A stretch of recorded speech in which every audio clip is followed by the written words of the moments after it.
বন্ধ করো এইসব। একটা মেয়ের কথা আর একটা অডিও ফাইল দিয়ে অনেক মিথ্যা অভিযোগ করা যায়, কিন্তু কিচ্ছু প্রমাণ করা যায় না।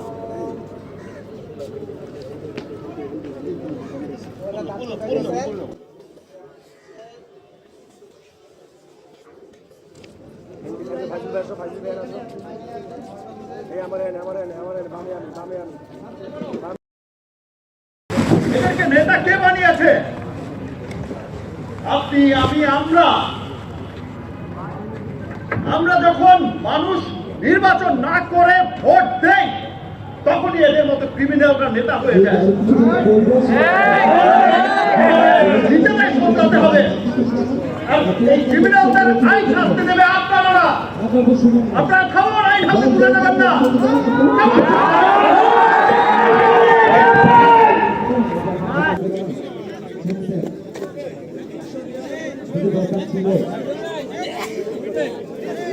Okay.